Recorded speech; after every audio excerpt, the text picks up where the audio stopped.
Today's episode is proudly sponsored by the Rising Tide Mastermind. The term mastermind was originally written in Napoleon Hill's book, Think and Grow Rich.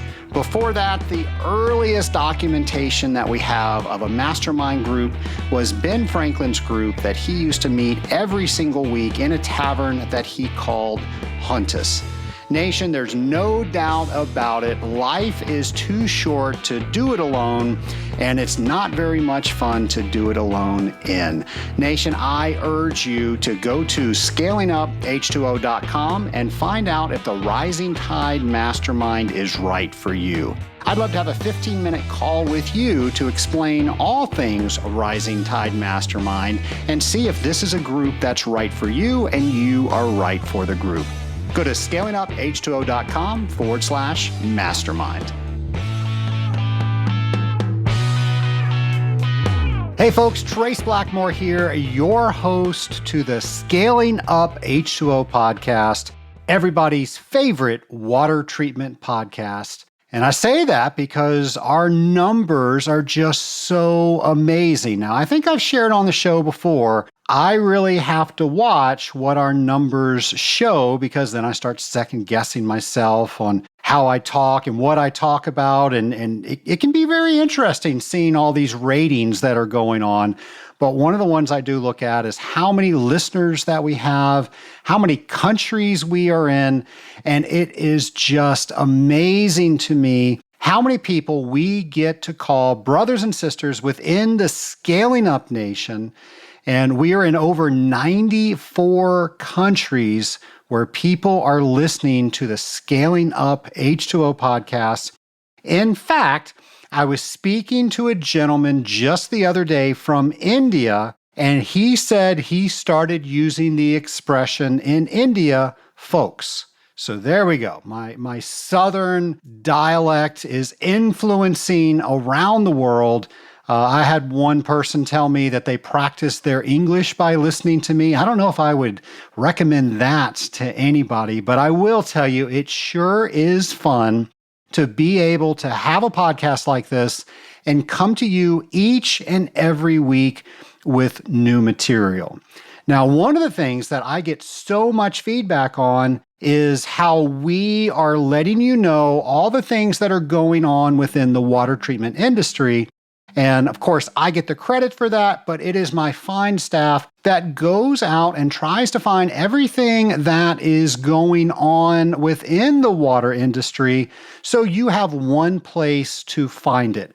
And there are way more things than what we talk about here on the show, and that you can find on our events page by going to scalinguph2o.com.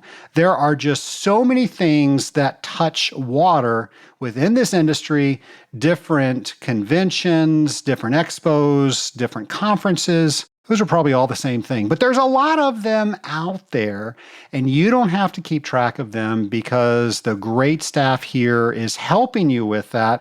And we're going to talk about some of those things. So the first thing I want to talk about is we have Industrial Water Week coming up. This is the 6th time that we have celebrated Industrial Water Week, and you first celebrated Industrial Water Week right here on the Scaling Up H2O podcast. We have been within the Industrial Water Week celebration agenda since inception, and we are so proud of that. This year, we're going to do the same thing we do every year, and we are going to celebrate with you with a brand new episode each and every day. Industrial Water Week starts October 2nd through October 6th.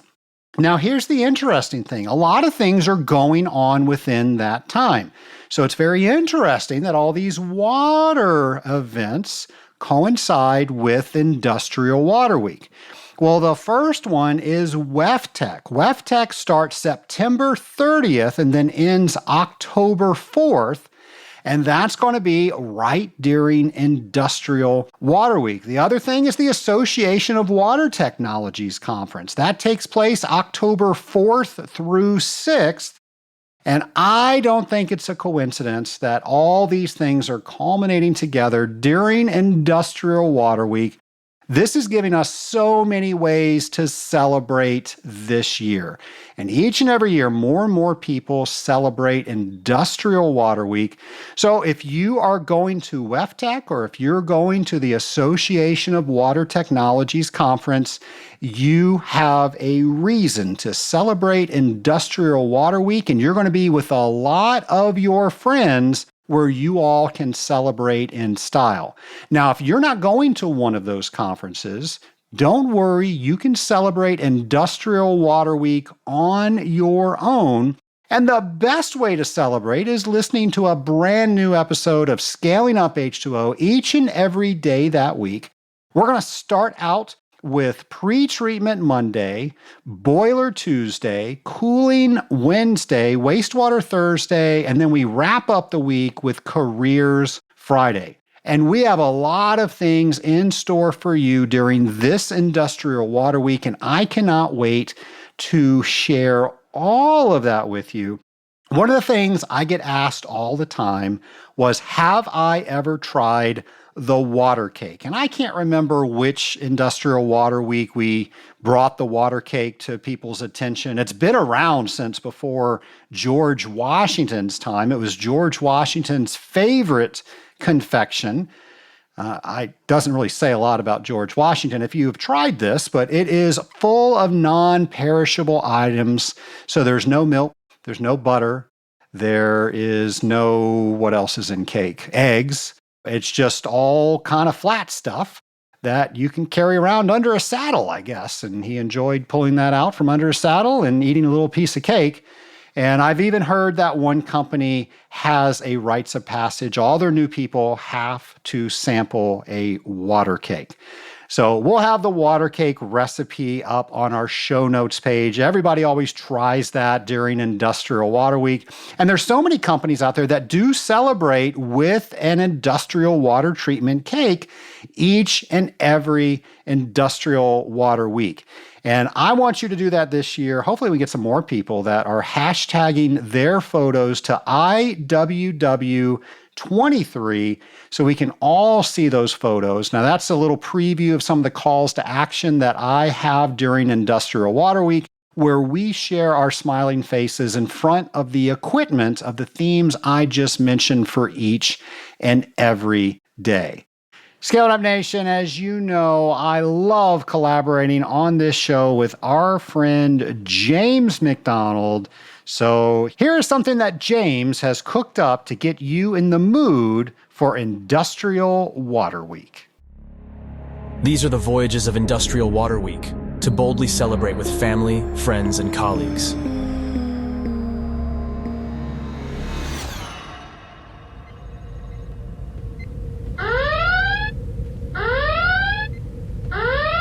Helm, report. It's aboard ship, Captain. We're being hailed, Captain. On screen. We are Borg. Lower your shields. We will add your biological and technological distinctiveness to our own. Your collective celebration of Industrial Water Week will adapt to celebrate like us. Resistance is futile. Wait a second. You're insisting that we celebrate Industrial Water Week like you as part of the collective? But there are so many ways to celebrate Industrial Water Week. It can be as a group, an individual, or both. Resistance is futile. Lower your shields. Celebration, as it has been, is over. From this time forward, you will celebrate like us. My name is Captain Herbert Henry Oxidane, the 18th.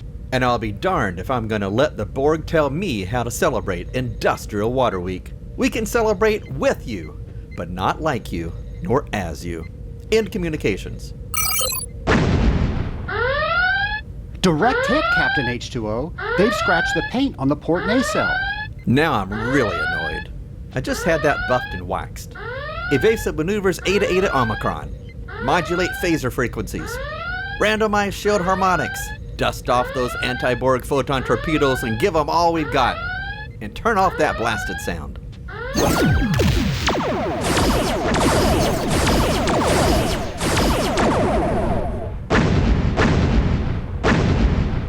Report, Ensign. The Borg cube is venting plasma, steam, and chilled water, sir. Shields are gone and power is fluctuating. Good. Now hail them. We are Stop right there. We've just kicked your collective backsides. Stand down. There's room for us all to celebrate Industrial Water Week in our own ways. My crew and I will have cake. You're welcome to join us. The point is, we decide, as individuals, as companies, as colleagues, as friends. Few truly understand what we do as industrial water treatment professionals, but we do. Industrial Water Week gives us permission to celebrate ourselves and our noble profession. So, will you join us at our assimilation-free party? We find your terms of celebration to be acceptable. Good. I was hoping you'd see it our way. By the way, I see you're venting steam and chilled water over there. If you need help with your industrial water systems, just let us know. They've ended communication, sir. In the cold darkness of outer space, where no one can hear you steam, there is one man who works tirelessly to celebrate what we do.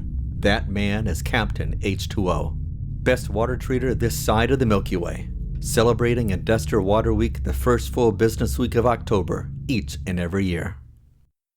Based on Star Trek, created by Gene Roddenberry. No rights infringements intended. Star Trek and all related marks, logos, and characters are solely owned by CBS Studios, Inc. This fan production is not endorsed by, sponsored by, nor affiliated with CBS, Paramount Pictures, or any other Star Trek franchise, and is a non-commercial fan-made audio drama intended for recreational use. No commercial exhibition or distribution is permitted. No alleged independent rights will be asserted against CBS or Paramount Pictures. Can't wait for Industrial Water Week. It's coming up. We've got just 1 month away. And folks, how did it become September already? It seems like we were just bringing in the new year.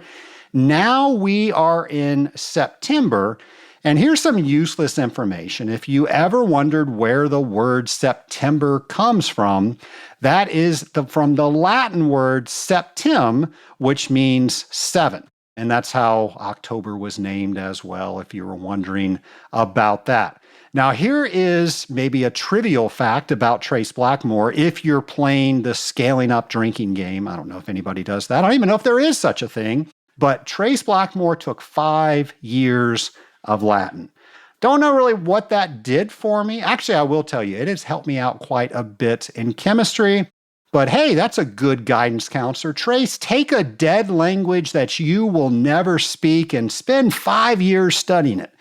I don't think that guidance counselor is around anymore, but it has really helped me with chemistry. I will say it really helped me. My wife's a pharmacist, and when she was getting her doctorate degree of pharmacy, I understood a lot of the things that she was studying just because I understood the root words of Latin. So there you go. There's another fact about Trace Blackmore. That is more useless information I don't know if you will ever need.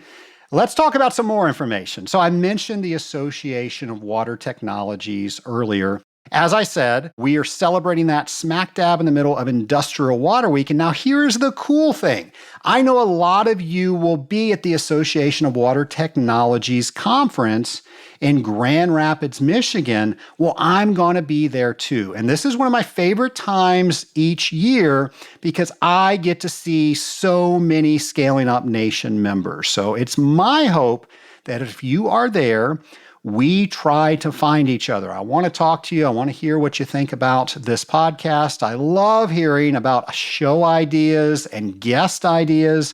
We're over 300 episodes. And folks, we got to band in this thing together to make sure that we're going to have 300 plus more episodes. I want to make sure that I always keep this podcast relevant. I always keep this podcast coming to you so you look forward to it each and every week, giving you the information that you want to hear about so we can all raise the bar within the industrial water treatment industry. Well, speaking of the Association of Water Technologies, they have really raised the bar in the industrial water treatment industry. AWT was founded back in 1985, and you may know this, you may not know this, but several water treatment company owners got together after their liability insurance was dropped. They were unable to get liability insurance. They came together. They formed the AWT for the specific purpose of getting liability insurance. So it was an act of necessity. We can't have customers if we don't have liability insurance. But you look at AWT now, and they have done so much to help the industry. Of course, we talk about the Certified Water Technologist designation on this show quite a bit. And you probably know AWT has a handful of awards that they bestow on deserving individuals each and every year. Now, one of the most prestigious of these awards is the Water Technologist of the Year Award. And I was so humbled to receive that back in 2020. That was just such an amazing honor to receive that award. And I was so thankful up there on stage. It was a virtual stage because that was during the pandemic, but receiving that award. So thank you for all the people that helped me receive that award back in 2020. And they do all sorts of different awards. And one of the newer ones that you may or may not know about is called the Rising Star Award. Now, this is an award that isn't given out every single year. It is given out to individuals that, one, are under 40 and have at least 10 years or less of water treatment experience. They've demonstrated that the role they play has resulted in positive outcomes from projects, publications, activities, and initiatives that demonstrate the ongoing exceptional service to the association and its members. It also has where people have made contributions and having sustained a positive impact on the association and all its members, having demonstrated levels of responsibility both within the association and in the water treatment industry in general, and then finally recognized for leadership qualities and potential future leadership opportunities within the Association of Water Technologies. Now, you might remember back in 2021, we invited Laith Charles, who was the very first recipient to receive this Rising Star Award. If you want to listen to that, that was episode 224. And if you're keeping score, that was the second time that Laith was on the program. The first time he was on was episode 62. So today in this interview, we are talking to the 2022 recipient of the Rising Star Award. Here's that interview. My lab partner today is Chelsea Farmer of Radical Polymers. Welcome, Chelsea. Howdy, how are you? I am doing great. We've known each other for a while. Yeah, probably about 7 years. So I, of course, met you years ago, and you've been with Radical Polymers since it started. And tell us a little bit about what you do there. What's your day-to-day? So currently my title is product manager, but that can involve a very wide range of responsibilities. I help manage the lab, so I'll work on developing new technologies or doing troubleshooting or technical service projects for our customers. I also meet with customers and I do pricing for our customers. So anything in between those responsibilities keeps me on my toes day to day. So what made you want to get into this industry? Well, if I'm honest, I never planned on getting into this industry. I don't think anybody ever does. Yeah, exactly. My parents met actually working for a chemical company 30 years ago or so. And so I was kind of raised in the industry.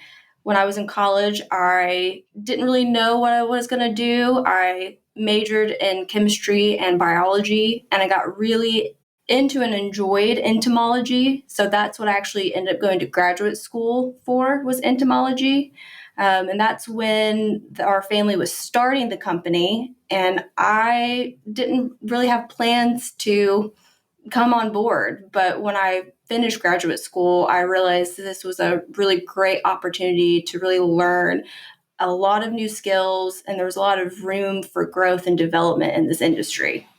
Now, looking back, how do you feel about that decision? I'm very happy with that decision. It has been a great opportunity for me, and I've learned a lot and I've done a lot over the past 10 years. Well, one of the things that we're going to talk about is you received recently a very prestigious award, the Association of Water Technology's Rising Star Award. Can you tell us a little bit about what that award is and what it means?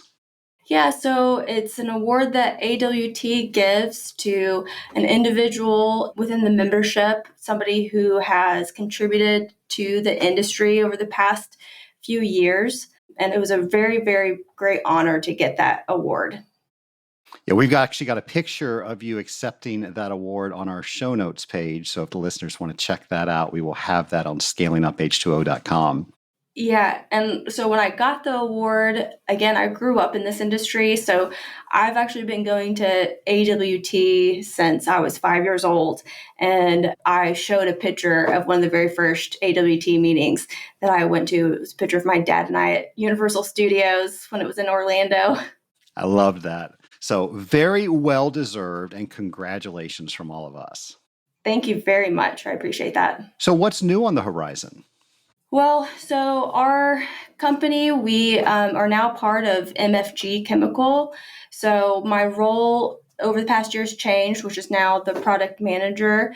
And so it's really allowed us to be able to provide our customers with a wider range of products, and then also make it where I can be a little bit more focused on tech service for our customers and not have to do quite as much as I was before, which is really great. So I've been doing that for the past year, and I'm excited to keep moving forward with that and helping our customers.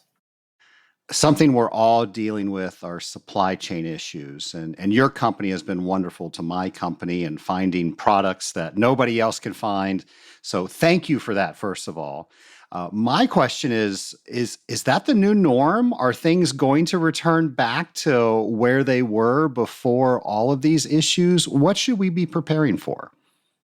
I think that one thing we've seen a little bit of relief on is transportation, whether that be raw materials coming from overseas or transportation just to our customers. Lead times and costs have gone down a lot, which is really good for everybody involved. But I don't know if there's going to be a huge shift in any of the other ways that we've been impacted over the past couple of years.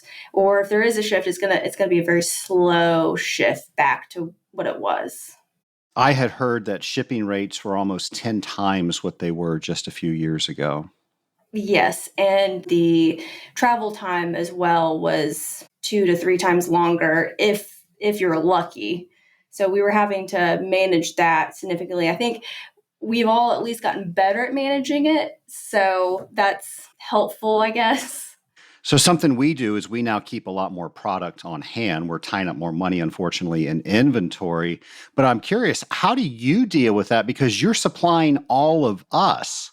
The same way that you're having to. You're just having to keep a little bit more inventory, look beyond maybe if you're looking at 3 months before. Now we're having to look at 6 months or a full year, what that's going to look like, and go ahead and put orders in place to kind of down the line to cover those 3 months out, 6 months out, when before, you're only have to look at a month or two at a time.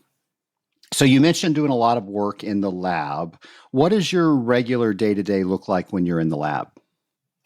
So in the lab, what I primarily do now is when we start a new research and development project, that's a new procedure we haven't done, I'll help develop that so that the other people working in the lab can then take it on and run all the tests. It's also a lot of troubleshooting. Whenever any of our instruments aren't working, I have to kind of go back there and figure out what the issue is, what part we need to order, how to fix it so we can keep doing all the tests. I don't know how to describe this over the podcast, but I'm hoping we figure it out because you have the coolest testing apparatus that I have ever seen.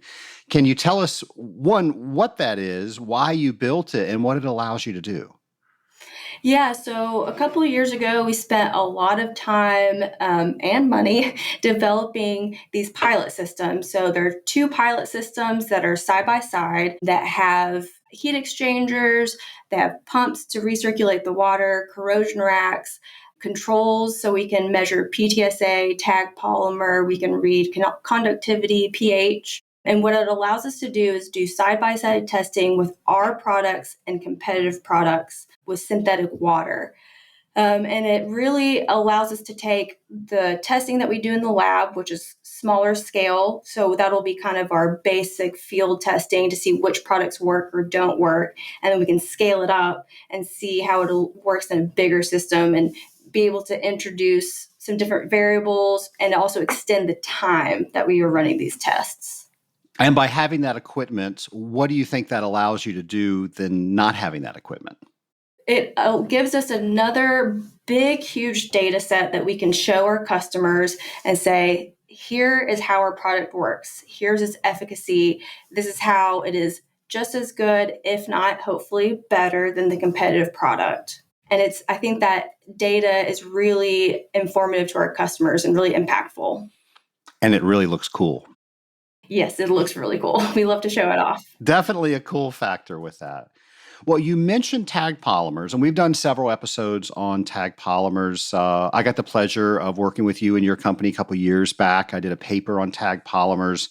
If there's a listener out there today and they're not really familiar with what that technology is, how would you explain that? So the tagged polymer is a polymer that actually has a fluorescent covalently bond to the polymer. So you can trace the product, not just like with how you do with PTSA, but you're actually looking at how much polymer is in your formulation. And it allows the customer to kind of see a couple things. If you're overfeeding, underfeeding, or if there's an upset in the system, which is really helpful. And it's an additional tool and a water treater's toolkit.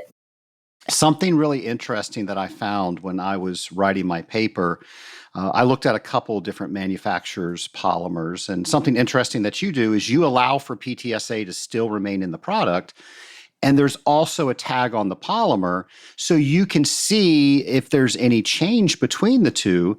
And I thought it was weird because I was seeing a change. And as we continued to do our testing, we were seeing an iron incursion into the system. And the polymer was doing exactly what it needed to do. It was going to assist with that iron. And you're right, it was just another data set to allow us to know that things were working. And the cool thing about that was our PTSA number didn't change, but our demand rate did change. So we were now able to know that and adjust for that iron incursion. I just thought that was the coolest thing that I did over that entire research project. Yeah, and that's absolutely what we promote with the tagged polymer is using it in conjunction with the PTSA because it really increases the information that you can get out of the system. Yeah, I think I called you guys. I didn't know what was happening, and by looking at that, it was doing exactly their job. So speaking of that, you probably get a lot of calls where you're helping people understand the products better or maybe use them better. So how do you consult with people and make sure that they're using your products in the best way? Every customer system is different. Everybody is working with different waters, which is one of the great things because it keeps us busy and on our toes. But that's the first step is always understanding the system that they're using and the water chemistry. That's going to be the first step. That's going to help you dictate which product you recommend, at what dosage, if it's a combination of a couple of products. What are some of the biggest challenges that you have when you're developing a new product? The challenge is, at least on my end, because again, I'm doing the kind of research and development for the application side of it. So we'll get a bunch of samples, right? Because we're trying out these different ratios, these different variations, and we want to try them in a bunch of different settings for different scales at different temperatures. So it's a lot of tests to run, and it's a lot of data to manage. And so you have to stay very organized, or you can get very off track quickly. If you lose data, you got to repeat those tests. And if you're using the pilot system that custom one that we have built in our facility, those tests are 30 days. Other tests, they usually at least take 1 to 2 full days of work. So it takes a lot of work to do that. A lot of times water treaters will change something in their products, and some people are very good at keeping their data sets to make sure that they know things are working. But I found the majority of water treaters are more sensational, more anecdotal. And that kind of reminds me of my days in chemistry classes where we talk about inference versus observation. So if we were changing from product A to product B, what would be some things that we needed to make sure that we weren't just thinking it was working well, but we were paying attention to make sure that it was? I keep all of my retains for a year of anything that we make because I feel like that's usually if you're making something and you're using it within a year. So I try to keep all of the samples that we make for a year. Data wise, I keep my data forever. It's keeping lab notebooks, or if I've input it into the computer, I keep all of it indefinitely. What would you say has been one of the biggest advances you've seen in water treatment since you've been in this industry? I think that the tag polymer being widely available from multiple manufacturers is a huge step. It's the same thing that we saw with PTSA, which is now a standard in everybody's formula for the most, or a lot of formulas. So that's a huge shift. And I think it's really starting to push manufacturers and suppliers to provide new technology to the customers. I remember when PTSA came on the marketplace, and there were so many people that were resistant to it. And you're right, today, pretty much everybody has it in their formulation. Why do you think we're so slow to accept change in this industry? I will actually disagree with that when it comes to the AWT members. I think that the AWT members actually embrace the change a little bit quicker. I think that what slows it down when it comes to like the PTSA and the tag polymer is the cost. There is a pretty big upfront cost to our customers because they'll have to get the equipment to be able to read it. The tag polymers are a little bit more expensive. And so it's an investment that maybe, they don't have the right fit for it yet, but they will maybe have a fit later and then see the benefit of it and really adopt it. Do you think it's the community aspect of the Association of Water Technologies where people can see what that return on investment actually is through talking to their neighbors? Yes, absolutely. Yeah, I think that really helps with the growth of those kinds of technologies. I think that's huge. Community is huge. And there's so many folks out there that I think, oh, I can't talk to somebody. They're a competitor. And when you do that, you're now an island and you're not sharing information. And let's face it, there's just too much information out there to learn it all yourself. If we're not talking with each other, I don't know how we're ever going to get close to knowing what we need to know. Agreed. Yeah, I think that, it's again, especially in AWT, it's very much a community and a family. And it allows for that growth and for everybody to kind of succeed. There's room for everybody out there in this field. So besides AWT, are there any other organizations that you recommend? We attend the IWC and we'll present papers there sometimes. And that's been also a very good opportunity for us. Are you going to IWC this year? That is the plan. Well, I am looking forward to seeing you. I am their keynote speaker. Oh, awesome. That's great. I thought so as well. Now I got to figure out what I'm going to speak about. Yeah. Any ideas? Ooh, maybe the rising temperatures and how that's going to affect cooling towers and the use of those. That's a good one. I'm going to write that down. Where do you see the biggest advances if we were to look at a crystal ball and we could see 50 years into the future? What do you think water treatment will be like?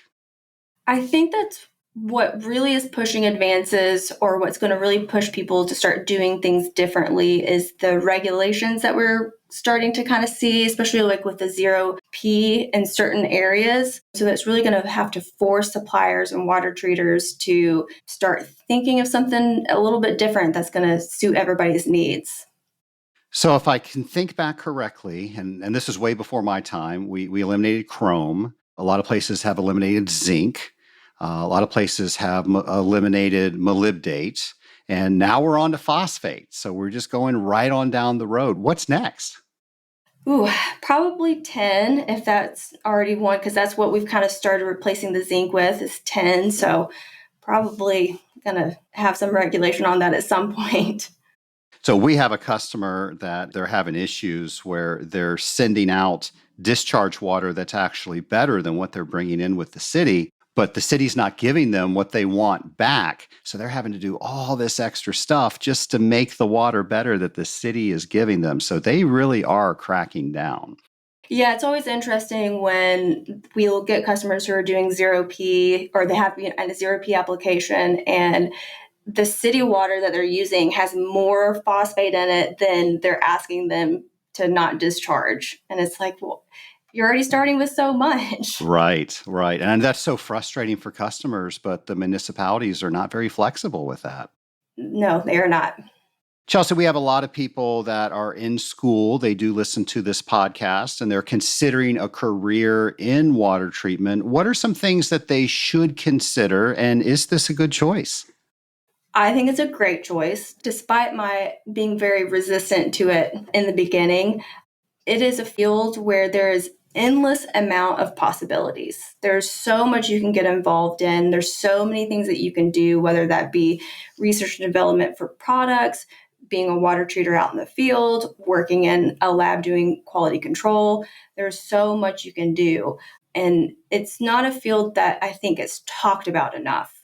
And there's a lot of open opportunities right now too, because we have older generations that are getting close to retiring and we need people to fill their shoes.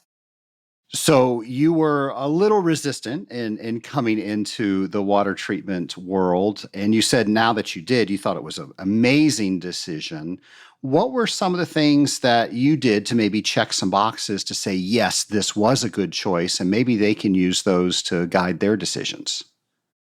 Yeah, so I think the biggest thing was typically in this industry, especially if you're working for the smaller independent water treaters, you often get the opportunity to do a lot of different things. So you're usually not just stuck doing the same repetitive job because they're smaller companies. And so you're also going to work in the QC lab, also maybe get a little bit hands-on with manufacturing because you're going to kind of be that middleman between that. So you get to experience and see and be hands-on with a lot of the process that's involved in it, which I love because I don't want to just be doing the same thing day in and day out.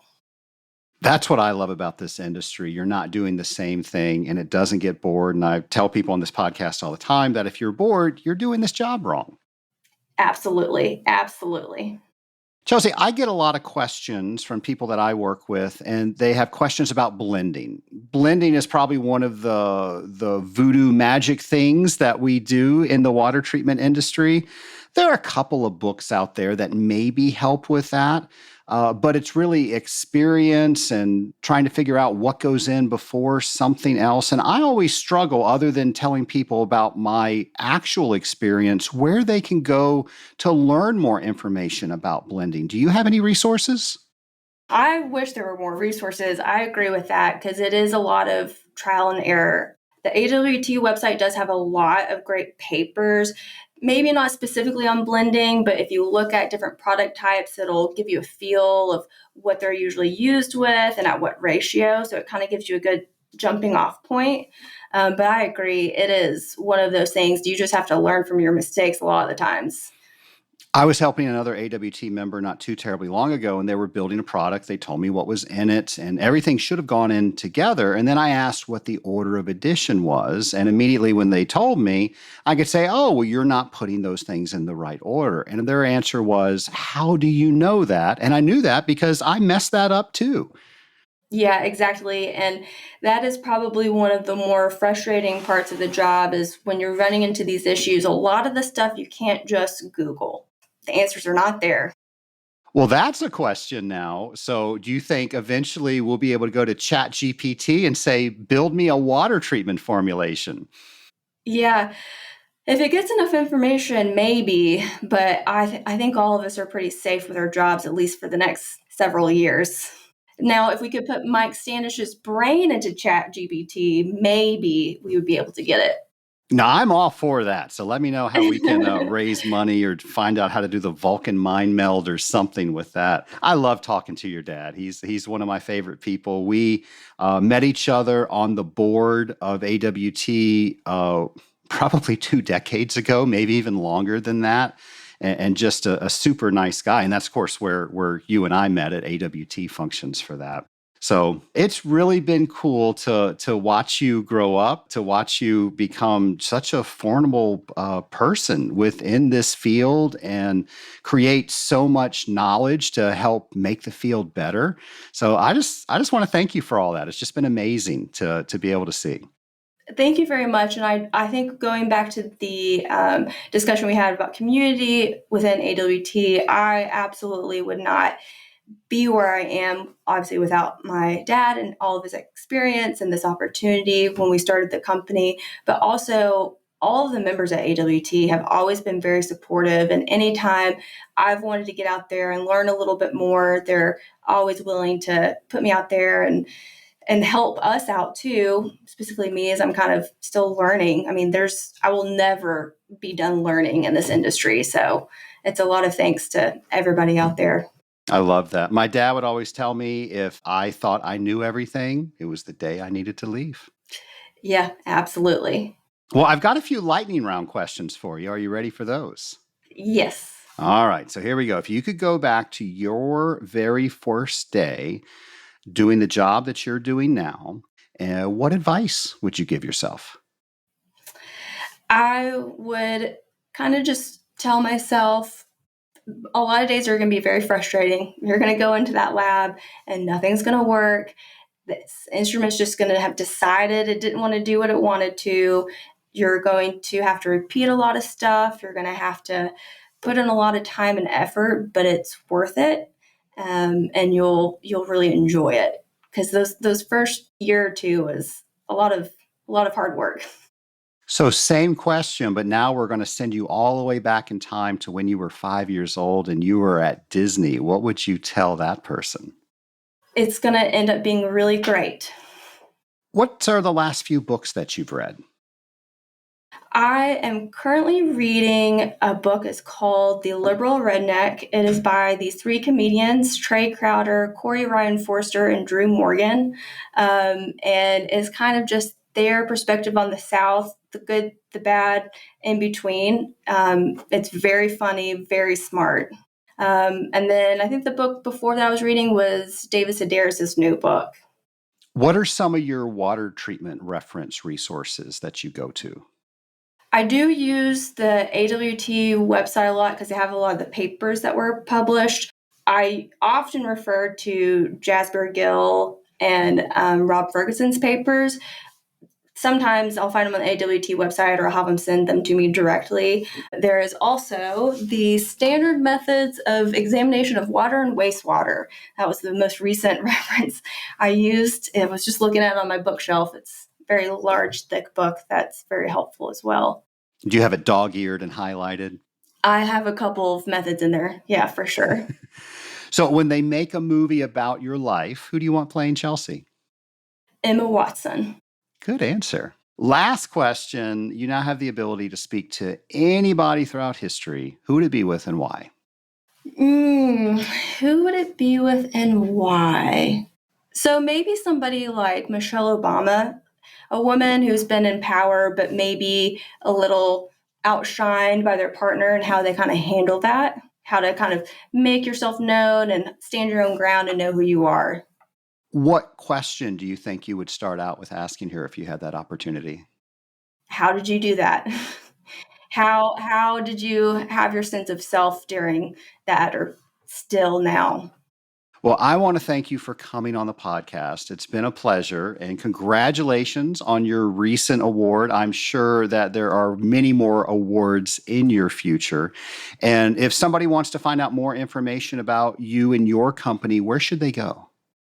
They can go to radicalpolymers.com.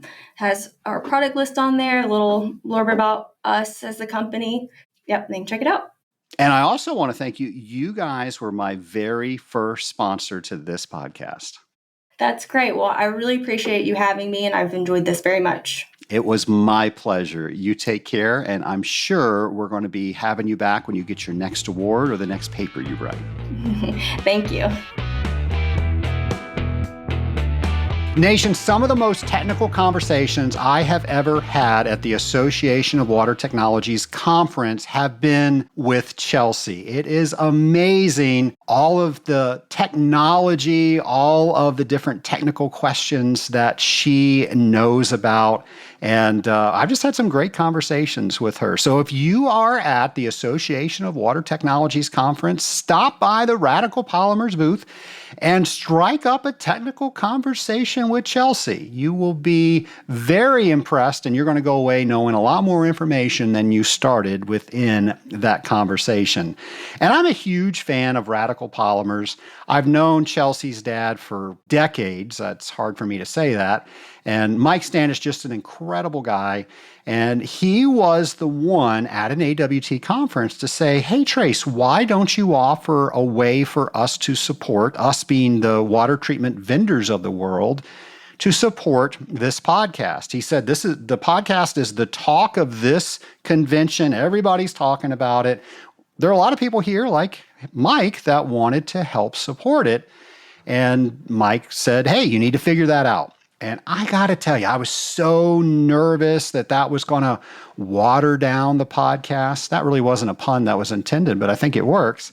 And I actually put a podcast out. I said, Nation, what do you think about that? And overwhelmingly, people said, yes, this is an endeavor that costs money.